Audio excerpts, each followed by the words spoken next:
Good afternoon, boys and girls. It's Charlie Craven here at Charlie's Flybox, and at Max's behest, we are back again with flies for August. And Max likes me to pick four or five flies for August. So I picked about 20 because that's how I do things, and I don't really care what Max says. And I just really want to make that point. But we're going to talk for August. Yeah, there's a lot of bugs that hatch in August, but really, when I think of August fishing, I think of terrestrials. And there's a lot of different kinds of terrestrials. You know, the first thing everybody thinks of when you hear terrestrial is a hopper. And hoppers are great. We fished on Wednesday and fished hoppers, had great fishing. Wednesday was right here at the end of July. As we move toward August, there'll be even more hoppers out, but we've already done that video. So I'm going to talk about some other terrestrials that get a little more overlooked and where to fish them. You know, one of the things that we were just talking about is fishing small creek stuff. The small creeks hold up in a lot better shape in August with a little bit higher elevation, a little bit cooler water. Some of the lowland stuff can get a little bit warm this time of year, although this year we've had plenty of rain, so we're in fairly good shape as things stand right now. But you know, whether you're on a small creek high up or if you're on a tailwater down low, terrestrials are always a good bet this time of year. And I kind of have used this stuff for the last several years as my sort of little ace in the hole. It's not the same thing that everybody else is throwing, even though so much of it is, you know, in hindsight, what I think pretty obvious. You know, you should be throwing this kind of stuff this time of year. So I'm going to start off with the most obvious terrestrial beyond a hopper that everybody thinks of is a beetle. And this really is one of my favorite flies. This is a Tim's beetle, this one here in my hand. I like a big beetle, a big fat one. If you pay attention when you're out fishing, when you're walking through a field on the way to the river or through the trees, if you pay attention and look around, there are always big, juicy, fat beetles crawling around, and they end up in the water a lot, and the fish know exactly what they are. What I'll typically do with, and I'll say this for a beetle, but really I do this with all these terrestrials. What I typically do is I'll tie this on the end of my leader just by itself. No dropper under it, just a single beetle by itself, typically a size 10, usually on 5X. You know, if you're on a tailwater, I'd go on 5X. On a small creek, you get away with 4. That way, when you hang it in the bushes, you got a chance of getting it back. But I will typically fish this to fish that I can see, or I just fish it like I could see a fish in that spot. And what I mean by that is I'll make a longer cast, get a good long drift to a likely looking spot. I don't just plop the fly down. You do occasionally have a fish, you know, as soon as the fly hits the water, the fish just blast up on it. But I've had much more success with all of this kind of stuff, not just the beetle. By casting the fly up, you know, in above a likely looking spot and getting a long drag-free drift down to it. And it's super cool to see a fish kind of peel off out of nowhere where you didn't see him and kind of follow your fly down. They know that these bugs can't get away, so they eat them pretty casually, and it's just really a really fun visual game. So a beetle is one of my favorite bets for that. So there's the Tim's beetle, which is sort of the new modern version, and that one's actually pretty easy to see. It's got a big yarn wing on top of it. Now, keep in mind, you can always cut that down if you get fish that are eyeballing your beetle and they don't eat it. Sometimes that big wing can be a bit much. You can cut that down, but that's a way to alter that. There's also Lawson's foam beetle, which has been around forever. This fly sits a little lower on the water. It's a little harder to see, maybe a little bit more technical, but man, do they eat this fly. You know, typically you know, I always say whenever fish are being dicks, I always make the fly harder for me to see. So darker, smaller, or lower floating, and this fly is all of those things. So it's a little harder to keep track of, but if you've got a fish in a tricky spot that's maybe rejected a bigger beetle, you can go to something a little bit more low profile like a Lawson's beetle. If you're just covering water, particularly on a creek, faster moving creek, pocket water kind of thing, a fly like a Taylor's Fat Albert, that's just a big foamy crittery bug. It could be a lot of different things. I think it gets eaten for a beetle. Like I say, there's so many of those big creepy beetles around. There's 8 billion different kinds of them. And you can go fairly big. These come fairly big. I think this is a size 14. This is about what I would throw. It's as big as that size 10, obviously tied on different hooks, as big as that size 10 Tim's beetle. But it's got some rubber legs, got some foam. And one of the nice things about all of these flies so far being made out of foam is they're pretty low maintenance. So if you're catching a lot of fish, there's not a lot of having to dry the fly out and get the fish slime off of it. You can usually pull this fly out of the fish, squeeze it off a little bit, and throw it back in there and catch the next one, which keeps your catch rate up and keeps you occupied instead of having to mess with the dang thing all day long. And finally, I'm going to throw in a new fly. We talked about this in our new fly video. I'm not sure if that one's come out yet, but this is called a cruel summer cicada, And this is a new fly, Vest, I think is the tire on this one. But from the bottom, that sure looks like a beetle also. There's enough random cicadas around too. I think fish would recognize this, but I think they'd eat this for a beetle, and that's really a creepy looking bug. So that's a new one I haven't got to fish yet, but I would throw that right in there with my beetle selection. Everybody asks, and Max especially always asks why I can't just pick one. The reason I can't pick one is because you don't have to. It's more fun to have different things. If you're catching them up really good, try mixing it up and see what else will work. That's how you build confidence flies and kind of see the differences between where this fly will float a little higher, this fly's a little harder to see, but maybe they eat it a little bit better on flat water. You're able to kind of parse out the differences between this fly and that fly. It's not to say that you might find one that doesn't work, but usually any one of those would work. Anything in that vein, those flies essentially all count as the same thing, really, in my book. But I like to throw different ones just to see what else will work. So don't get locked into that. It's only one fly that'll work. It's usually a few different flies that'll work. Kind of moving on from that, the next thing that everybody thinks of for a terrestrial would be an ant. And there's a lot of ant patterns. The Schroeder Parachute Ant has been around forever, and that's a good little fly. There are some newer versions that I don't know, maybe are just more fun to fish, more fun to tie. It's not to say that they necessarily work any better or worse, one of which being Philowani's Last Gasp Ant. This one's got a resin body and a little parachute post on it, so it's easy to see. That's one of the catches with ants, is they're hard to see. This is a little fly that you could fish behind a beetle if you wanted to fish two flies. Again, these are size 16s. I think most of these are 14, 16s. They don't have to be tiny.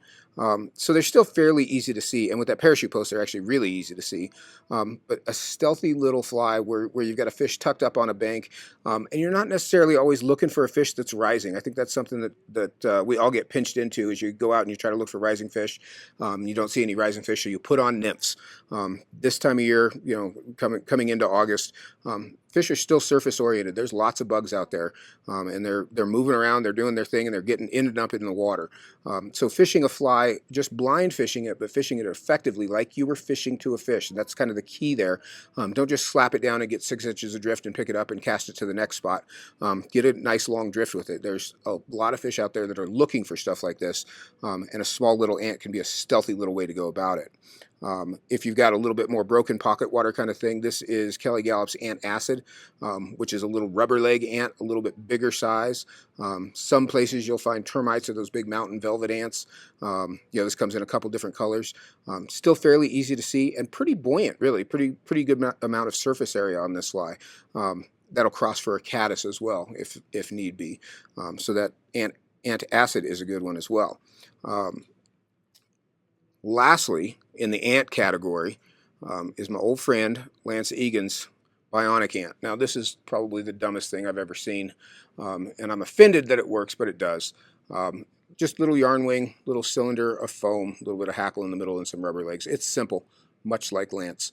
But that fly does work. It's easy to see. It's got a big white head on it, easy to see, very low maintenance, and they do eat the darn thing. It seems goofy when you look at it from the top. When you look at it from the bottom, it's a pretty slender, stealthy little bug. Black hook, so it kind of blends in. Well designed. I'll give that to him. That's a well-designed fly. So put some of those in your box as well.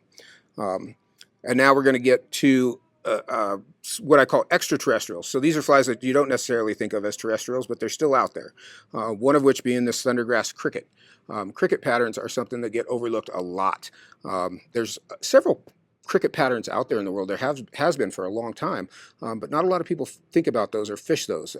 Crickets are around and get eaten, and fish know what they are. This little Thundergrass is pretty small. It's tied along the lines of a hopper, pretty small, but dark colored.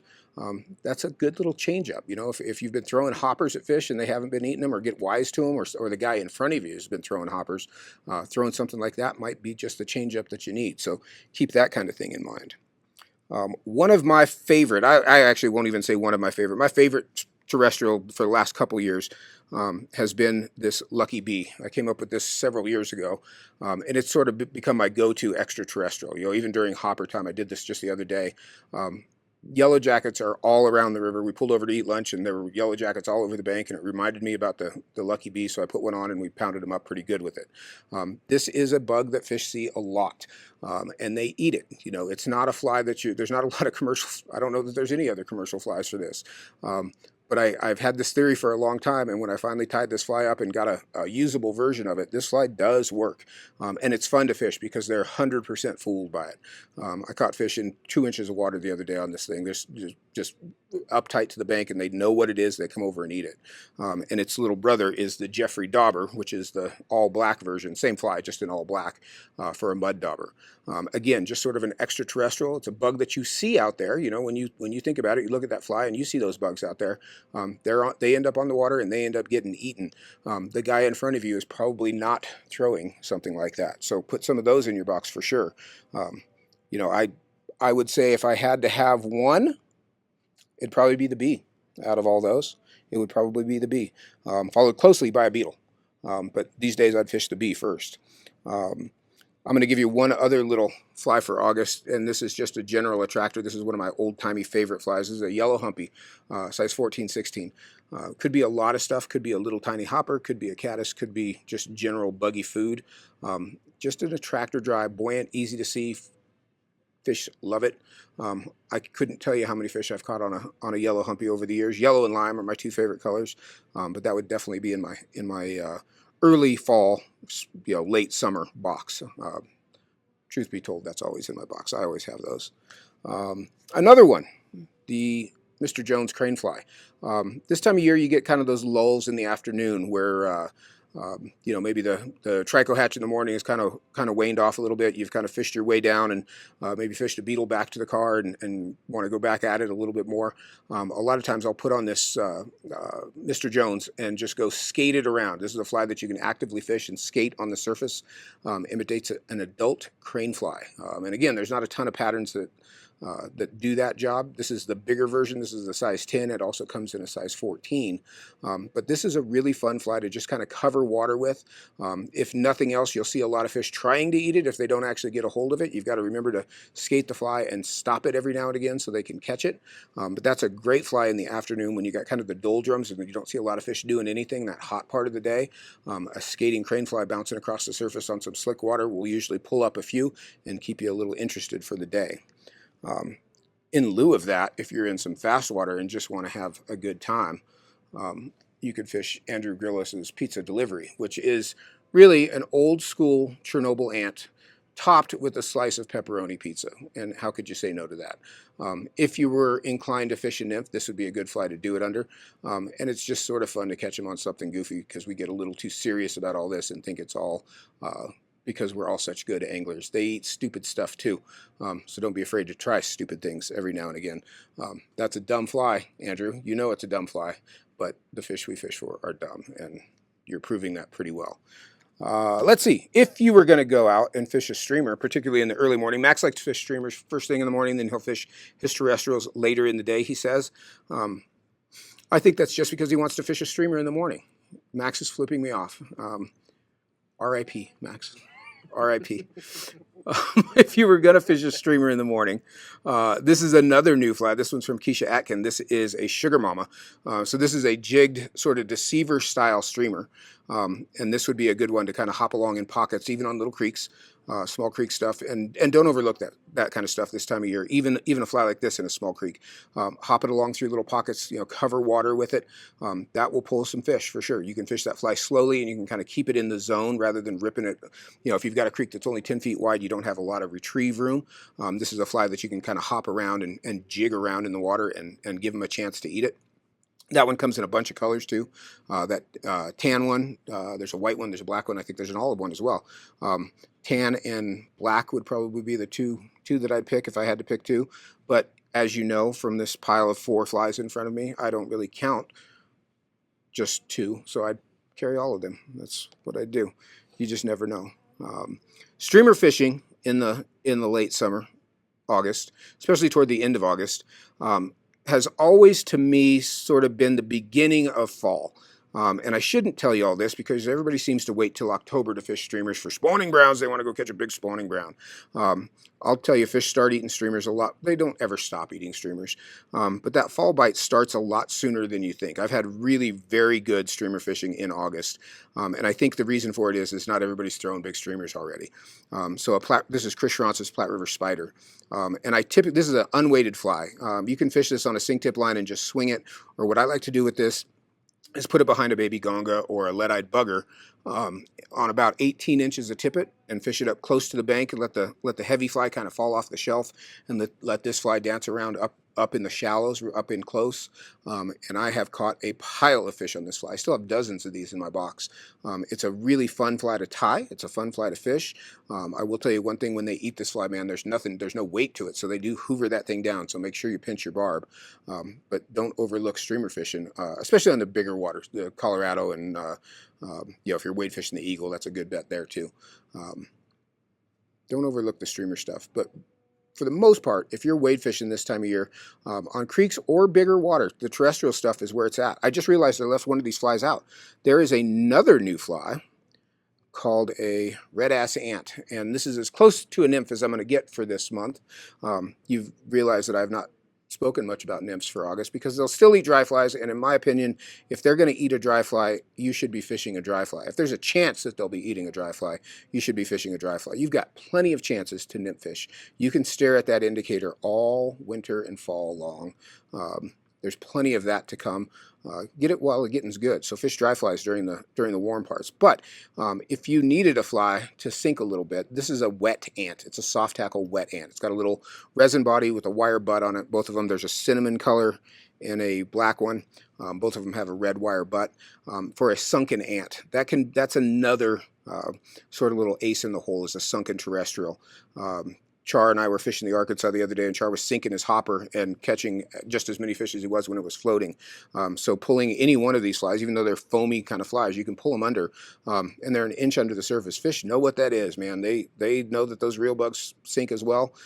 This wouldn't be a bad fly to hang behind a hopper or a bigger beetle, just to kind of give them that option B.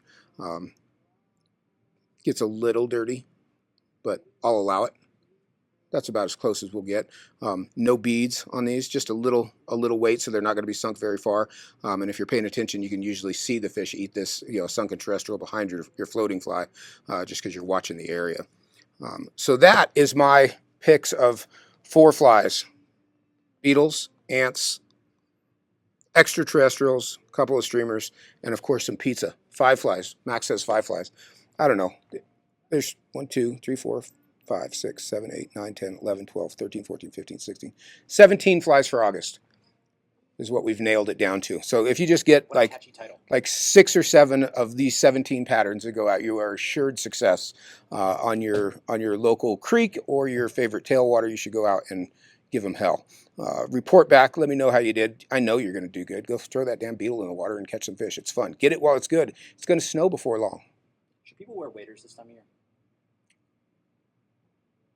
Are you asking if I would wear waders this time of year? Yes. I would not wear waders this time of year. Feel like no. That needs to be said. That is probably a damn good point. I rolled down Clear Creek yesterday, and I saw 20 people in waders. I saw a video of a guy fishing a creek that was 1.5 feet wide with full-on chest waders up to his neck. Do we sell wet wading equipment here? We do, yes. Wet wade. This is a good point. Okay, this is an aside. So it's 100 degrees outside right now. You don't need to wear your waders up to your chest.